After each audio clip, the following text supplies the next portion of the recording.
photo of Earth rising over the lunar landscape. The photo is really misnamed because the moon is tidally locked to Earth. So Earth is always in the sky on the near side of the moon, always.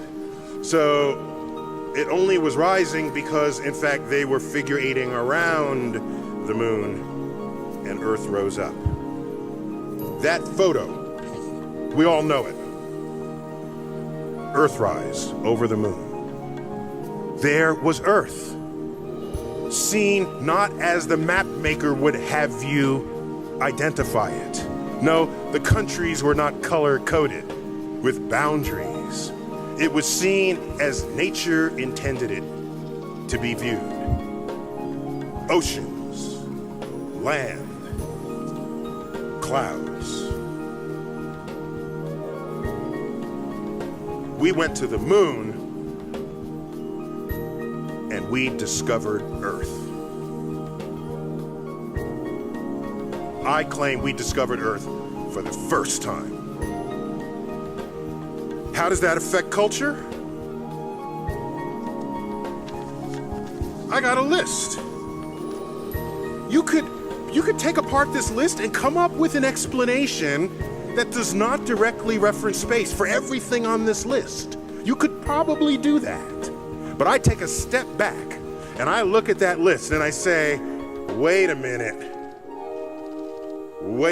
how is it?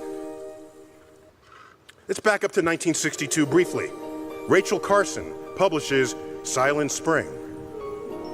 The Green Movement typically credits that as the birth of ecology, the birth of caring about the environment. It was a best-selling book. I have a different view.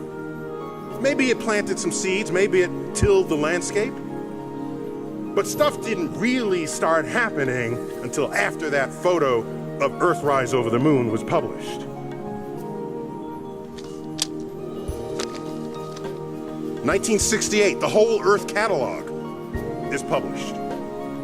There's a version before that photo is printed. The instant that photo comes out, that is the identifying cover picture of the whole Earth catalog. Thinking about Earth as a whole, not as a place where nations war, as a whole.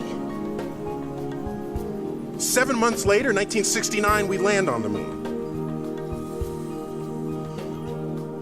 1970, we're still going to the moon. We go until 1972, so watch this sequence of events. 1970, the Comprehensive Clean Air Act is passed. There were two other versions of that in the 60s, 1963 and 67, but the most important rendering of that act came in 1970. Earth Day was birthed March 1970. The Environmental Protection Agency was founded in 1970. There was a film called The Hellstrom Chronicle. It was one of the first pseudo-documentaries to actually get first run in the theaters. It was all about insects, it was a scare movie about insects and what role they might play on our food supply as we go forward. But it got us thinking about nature. The organization Doctors Without Borders was founded in 1971. Where do you even get that phrase from? No one thought of that phrase before that photo was published. Because every globe in your classroom has countries painted on it. Doctors Without Borders, 1971. DDT gets banned, not right after Rachel Carson's book, gets banned in 1972. We're still going to the moon. We're still looking back to Earth. Clean Water Act, 1971. 1972, Endangered Species Act. Two versions of that in the 1960s. The most comprehensive version, 1973. The catalytic converter gets put in 1973. Unleaded gas, 1973. We're still at war in Vietnam. There's still campus unrest. Yet we found the time to start thinking about Earth. That is space operating on our culture, and you cannot even put a price on that. That is a nation, that is a world reacting to a new perspective on what it is to be alive on this planet.